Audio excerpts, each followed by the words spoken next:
Welcome back to Snake Eater. So yeah, let's try our best to get to Groznygrad and hopefully get to this mission quickly before Eva has to endure more torture while waiting for us to get the shit done. That goddamn. But that's a cool thing about that. That's one of the things where I really like Eva as a character because as far as Bond girl type characters, she's definitely one of the more tougher ones. Like because of how she refuses to cave under the torture. Remember these words. Eva is committed to her job to the end. To the end. I do to give James. Not that end, but to give the James Frank. James Frank. Why did I say that? James Franco is also Bond franchise, Jova, go on. Oh my god, James Franco is Ocelot, but okay. To give the James Bond franchise, at least movie-wise, credit, Eva does seem to take cues from, some of the definitely more sturdier Bond girls that you see in, I'd say, like, stuff starting with the 80s, definitely going high with the 90s. okay. Because scorpion is said to be the largest scorpion in the world. Yeah, because if they started taking inspiration from characters from like the Man with the Golden Gun or something like that, go into the survival viewer and use Cure to inject yourself with serum right away. Poison also. Okay. Don't you dare! Yeah, actually, Cure's on this one too. Oh. Don't get so discouraged. There are other ways to use it besides eating it, right? You could use it to poison your enemies. Catching one alive with a tranquilizer gun and throwing it at the enemy? Or that, if you just want to be a dick. Sometimes I wonder if you even remember that you were on a mission. Again, the saviors of the world, ladies and gentlemen. Because scorpions are actually, properly cooked and serve as a delicacy in different parts of the world. So I'm actually really curious on what they could taste like. And meanwhile, spiders are just thinking, good, that jackass had it coming. Again, I'm still a bit sad the fact that THQ Nordic has still yet to port give a proper release of Deadly Creatures, because that's a game more people need to play. I'm surprised. Sorry, go on.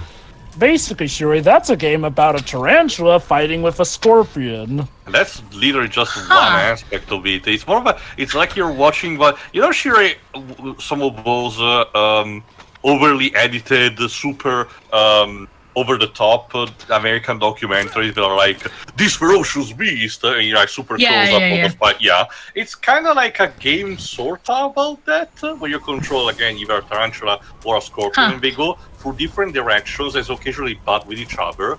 But it's genuinely really good as a beat 'em up, to be honest. And I really wish we got more games like that. Honestly, I'm surprised that, GoldenEye aside, I'm surprised there haven't been any more re-releases of older James Bond games. Like, I know that's the more famous one, but maybe like remakes of some of the more trust me, lesser ones, so that you can try doing it again. Because 007 Racing, the concept for that sounded awesome. That's the thing, Dwebs. See, that's the thing, Dwebs. Don't trust me. I'm right there with you, because I would love a re-release of Nightfire and Everything or Nothing. Like, Everything or Nothing, like, GoldenEye is the most famous one, but the actual best Bond game, in my opinion, is actually Everything or Nothing, because that game literally goes so out of its way to be such an authentic recreation of the Bond experience. Because look at Nightfire. In Nightfire, even though we have Pierce Brosnan's likeness, it's somebody else voicing him, but for Everything or Nothing, they actually got all the actors from the movies. I'm curious, actually, what was the concept of 007 Racing? Aside from obviously it being racing, but you mentioned something about the concept. Characters. Yep. Well, okay, I assume when you say the concept of it, that there was, again, supposed to be like a specific format to how the racing went that made it sound interesting than just your typical racing game. All right, so I mean, just in general, it sounds pretty awesome, but I heard it didn't go very well. And also, Pedro, on the subject of Everything or Nothing, did you play the From Russia with Love video game? I don't think I played that one. No. That got a video game? In 2005, it's basically Everything or Nothing, but a bit more refined. Plus, they actually got Sean Connery to reprise his role as Bond. Yeah. Oh God, did they wait? Sean Connery. Yeah, even at his age, yes, they actually managed to get him to do that. And remember, this is the guy who, even by the end of the 60s, was tired of playing Bond. So. And he was playing him as recently as 2005. And remember, Lives, that while for a lot of licensed video games these days being released, we have to be we are thankful for. A lot of times, the original movie, or series companies, in this case MGM and nowadays Amazon, are not always super eager to immediately go through, because there's a lot of papers to be filled and royalties to be paid. A lot of times it's kind of a bit of a pain in the ass. The sad part to it is that. The sad part to it is that. Go on. I have to ask: did they recreate, the cat fight scene from Russia with Love? The bit with the two ladies that are literally trying to kill each other just to win the right to marry a man. I don't remember, honestly. One thing I do know is that they made a playable level out of the mission briefing. How? The sad part is that you can just walk around as Bond while M gives you the mission and talking with Moneypenny, and then while Q gives you the gadgets. Yeah, that really does sound like they recreated the James Bond experience there. All right, cutscene. Yes, Paige. Hold on.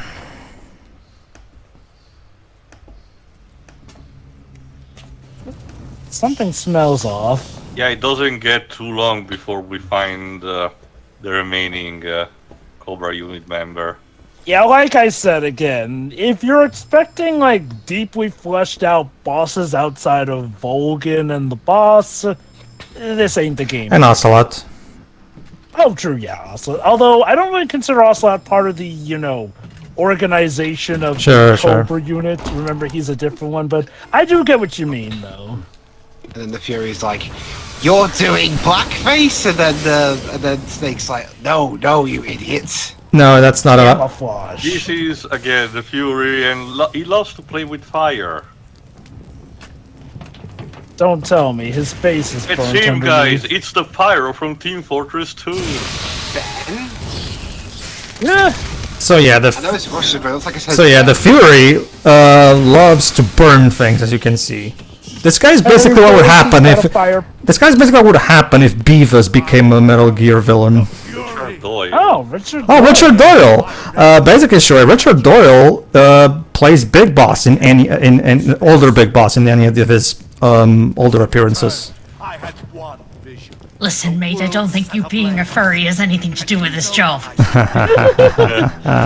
You never know,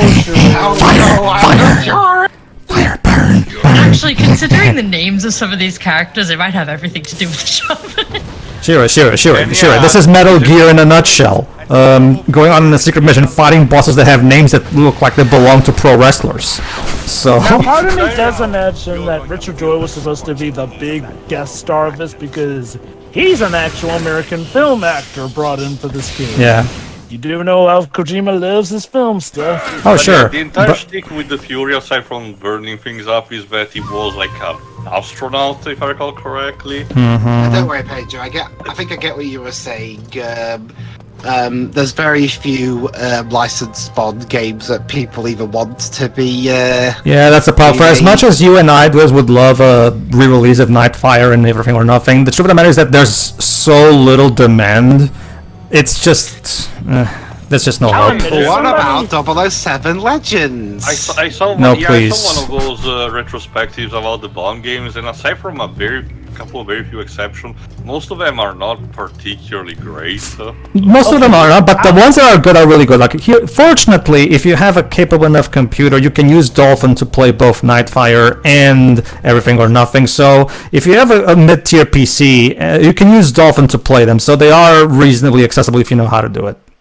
Okay, as someone who was not really big on James Bond back in the day when he had like a ton of games coming out, what's the overall, consensus or outlook on his games as a whole? Like, okay, I know about GoldenEye, like, that's a popular one. Everyone and their mother talks about GoldenEye. It's great, people were overjoyed when it got re-released, but what's the overall, what's the overall history of quality James Bond games? Most of them are range from bad to mid to just okay, but we do have the occasional gems like we have said. From Russia with Love apparently is a good one from what I've heard, but I haven't actually played it. Yes, but to me, Nightfire, that early 2000s era where we got Nightfire and Everything or Nothing, which are original stories rather than being adaptations of the existing stories, those were the best ones for me. I wonder if the Fury... Oh, sorry, were you still going on? No, that's the ones that I would like to see getting re-releases, definitely. Nightfire and Everything or Nothing. The others... I mean, I guess From Russia with Love, but I haven't had to play that one, so I don't know if it's... What about Rogue Agent Waves, though? How easy the next... Yeah, how is GoldenEye Rogue Agent Tips? Okay, here's the thing. The only thing GoldenEye in that game is that the guy you're playing as, you actually play as Bond in that game. You play as a villainous guy, and he has a golden eye that can do stuff. And Millennium Eye. Pretty much, you even have force lightning powers and all that.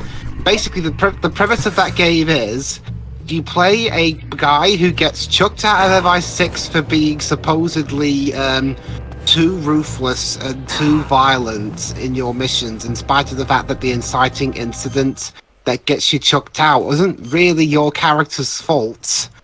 And you team up with you team up with Goldfinger, who works with Scaramanga and Pussy Galore to basically take down Dr. No. It's basically a 007 villain civil war, and to stop Dr. No taking over the world so that Goldfinger can take over the world instead. That sounds like a gloriously insane mess. That sounds like an amazing crossover between everything. And they actually did get back Christopher Lee to voice Scaramanga. Oh, that's actually that alone makes me curious to get it then. So. Unfortunately, the gameplay is a bit of an issue. It's a first-person shooter, but it's got a weird aiming. You know how most games have aiming reticules right in the middle of the screen? Mm-hmm. Yeah. For some reason, the reticule is like 2/3 of the way up the screen, and that sounds like a very weird decision.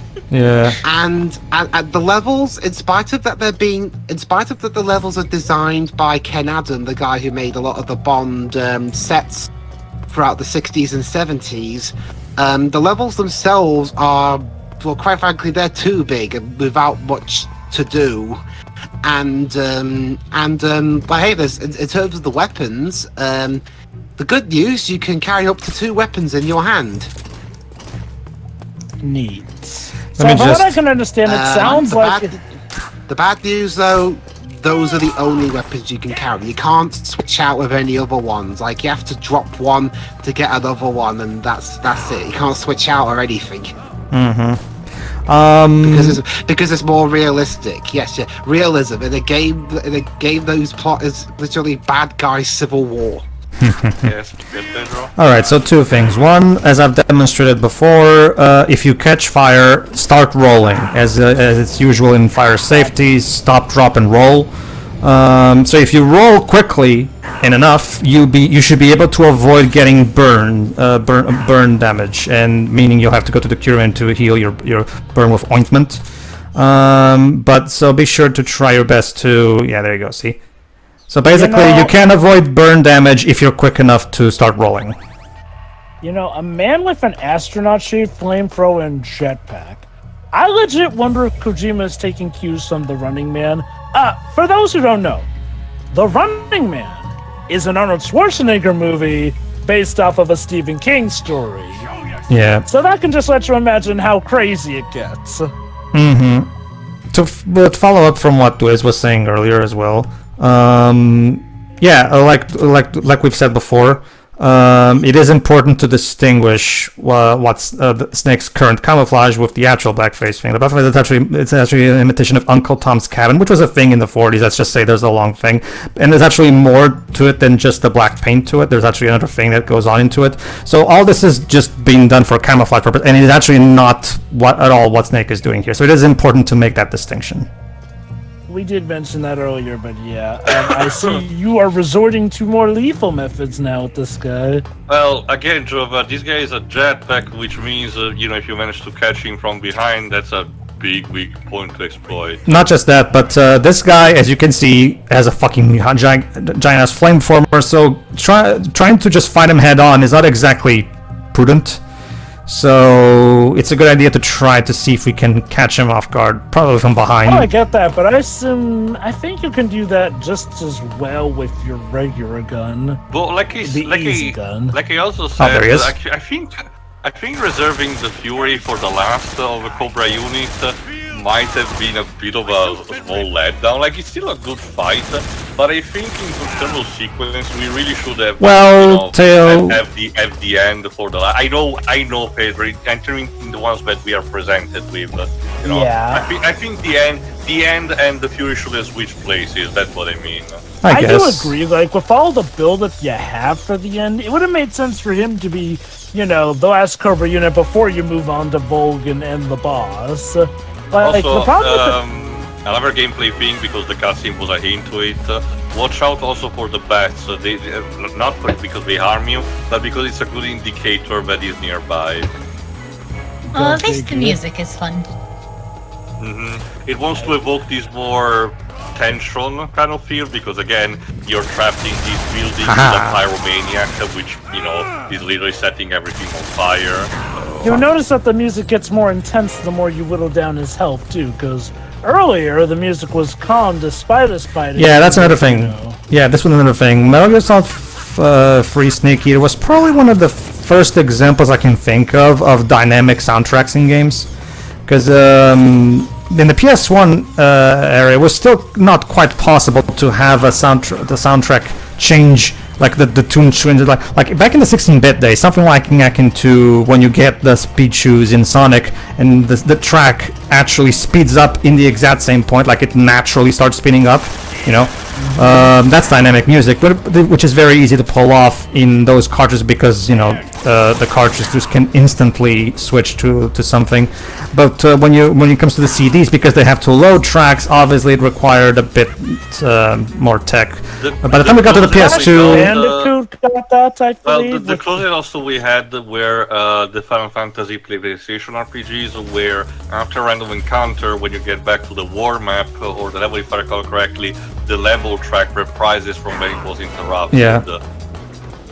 You also had stuff like Crash Bandicoot, which did have dynamic theme changes when you picked up the masks. I guess, sure. Nothing too complex, but... Yeah, it clearly was more of a prototype than anything. There were steps, that's what we were saying.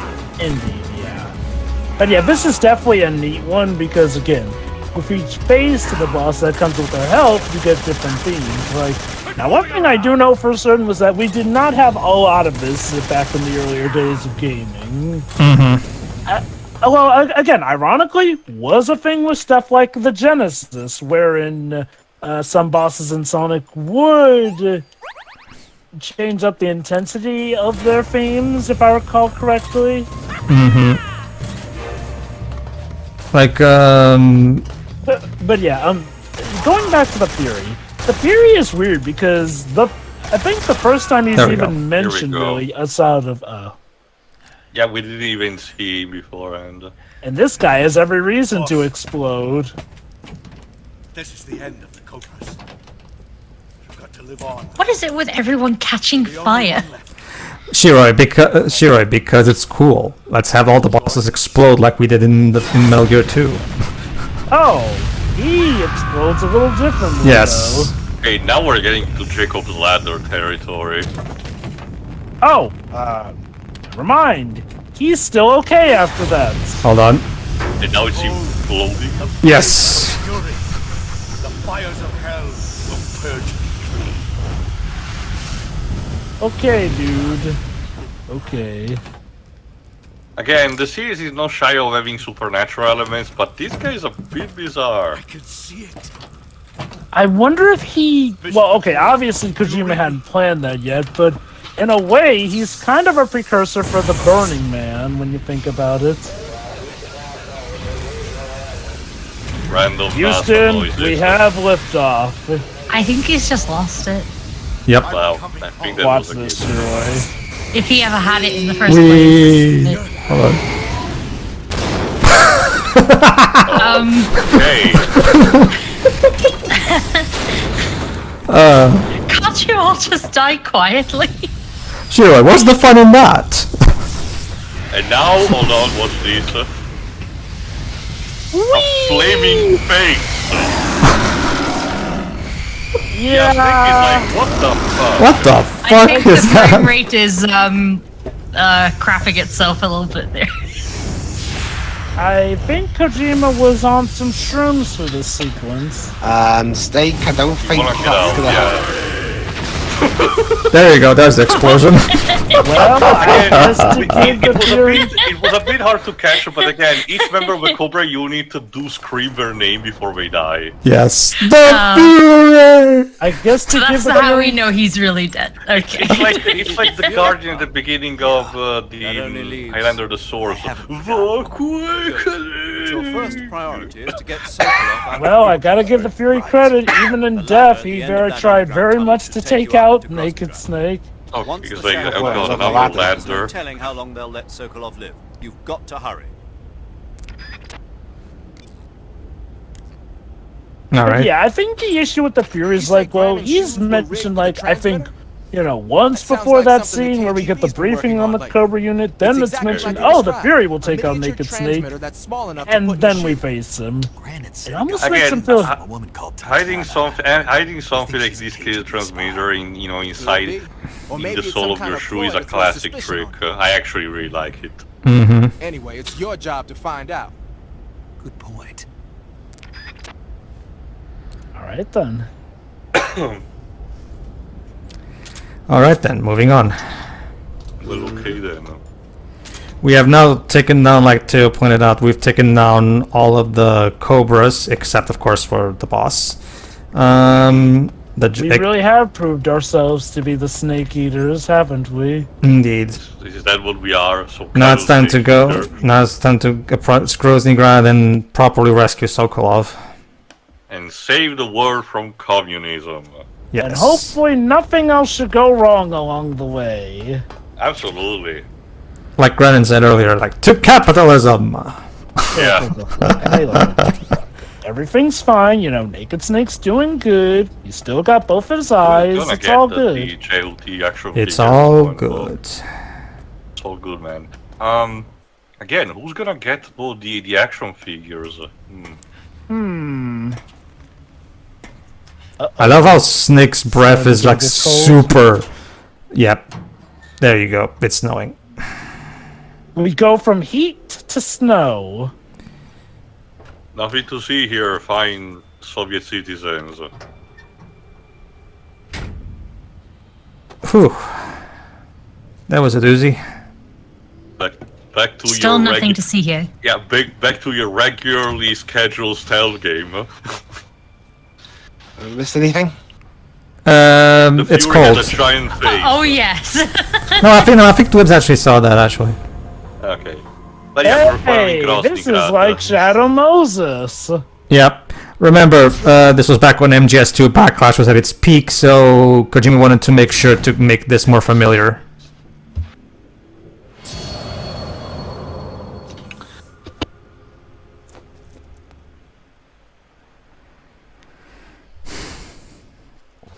Alright then. So yeah, Groznygrad is not exactly a small place, so... So the basic idea is we have to find Raidenov, and disguise ourselves. We have to incapacitate him, steal his outfit, and disguise ourselves as him. Simple. Very simple. Oh yeah, clearly. Should be Yeah, simple. your camos are not really useful here.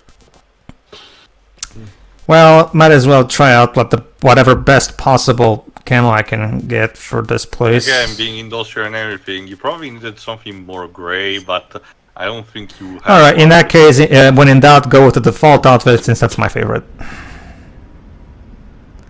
Because, like I said, Snake looks great in green. Forgot if it's the... No, it's not this one, because one shade of this camo is actually properly called khaki. Oh, Desert Tiger looks like it could work out well. Well, like he said, the black is the one that has the most percentage. So Which is weird because the background does not look black. it ranges between gray and between gray and ivory. So If anything, I'd have thought Desert Tiger or Tiger Stripe or might have been the naked one. would have worked because again, more ivory.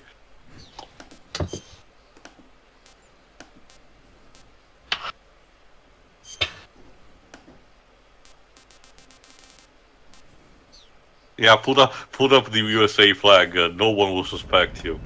Genius. It's That's simple. literally just painting America on your face and yelling, "I'm American." I am hurry. Well, according to Shiroi, if I want to get caught, I should just use the UK flag, so the Union Jack. So Yeah.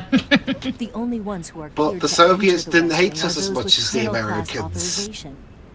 You One sure of those about people that? is Major Rykov. Oh no, they hated us, To just get not as into much the as you West Wing, guys. you could decide Yeah, so it's still an opportunity to get shot, right? First, you have to take Rykov out. I and guess steal so. His uniform. He's in the east wing of the weapons lab in the center of Groznygrad. If I recall Really? correctly, Swing is I think this northeast of game your also current hints that location. Head Rykov northeast. is the ancestor of a certain character from the Why do I first have two to steal Solid Rykov's games. clothes from I don't think No. they actually No, properly say no, that. No. I know That's not who going to Joe work is this referring time about, but no, Rykov's Joe, we're gonna meet uniform him is a special later. code that What the only character he you're wears. referring to? You'll have to get it I directly would point from out him. when it happens because Normally, we I kind of think you dig could've glossy getting men to take off their clothes, Mulver in but both games. it won't work on him. So You, We definitely on the paid other attention to him in Metal Gear Solid 1. I not forget in if we... in two actually the subs actually reminded us of him because his dialogue is the one you can intercept when Ryder is using the modular microphone to intercept Solidus. And again, the subs did intercept that conversation from that characters, but again, only good time. All in good time. Alright.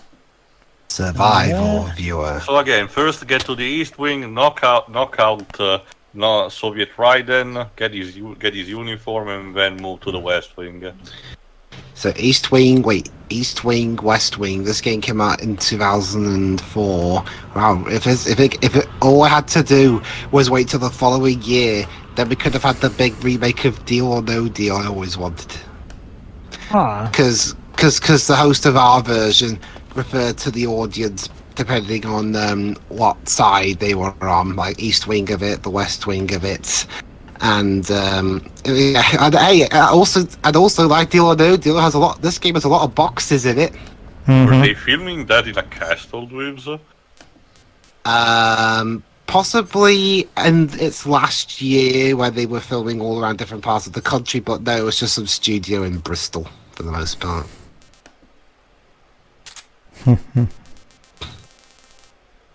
Although instead of money by opening the boxes, in this case you get a guy who just punches you in the face. I'm surprised there wasn't like the booby prize in the game. Okay, it turns out the box you opened is someone punching you in the face. It's not even someone punching you in the face, Dweebs. It's the classic, it's the classic cartoon, boxing glove attached to a spring, Yeah. Alright. That should be enough. Alright. So, good old-fashioned sneaking. We're in the middle of a fortress. Try your best to infiltrate. So, this is classic Metal Gear right here. If I recall correctly, the good news is that being, in terms of technology, still being in the middle of the Cold War, I don't think there are cameras in this place. No. Yeah, there you go. So you have one less hazard to worry about. Yeah. Well, Snake Eater takes full advantage of the 1964 setting to basically throw the stealth back to its bare Metal Gear 1 basics when you think about it, because again, you don't have assault and radar that you can use. There's no cameras. I mean, there were cameras in the original Metal Gear, true, but cameras aside, yeah, it goes back to that whole thing where you just have to keep yourself attent at all times to make sure there's nobody around you, because you can't rely on a radar like you can in Metal Gear Solid 1 and Metal Gear Solid 2. Like Druva said, the Grothingrad has a bit of reminiscence of previous levels. Although I would argue, instead of Shadow Moses, it does remind me a bit more of, the facilities of MG1 and 2. Which I'm sure was intentional. Metal Gear Solid 1... Outer Heaven and Zanzibar Land. Remember, Metal Gear Solid 1 took cues from those games, so it kind of but in terms of level design, Shadow Moses was a bit different than Outer Heaven and Zanzibar Land. When I said it's like Shadow Moses, I was talking more so about, the aesthetic, the pool temperature, sort Joe of was correct. No, Joe was right. The whole snow thing right now, yeah, this is clearly meant to be. Hey, see? Remember MGS1? Remember MGS1? You like that one, don't you? In fact, also, Zanzibar Land also had, its fair jungle levels, so... It also makes things go full circle, because, like I said before, the whole jungle setting was the original plan for Metal Gear Solid 1, but they had to scrap it because the PS1 wasn't quite capable of reproducing a jungle that well. Now, the only thing that will make things complete are the dickish trap holes, but thankfully we're not doing that. We haven't even done that since Metal Gear 1 anyway, so... Well, it really had a cheeky reference to that. Finally made it inside Groznygrad. Yeah, true. Finally. We're finally This is here, the enemy's performing main for base. you. Security here is on a scale you haven't encountered yet. No kidding. Your objective is the weapons lab. It's the giant building in the center of the fortress.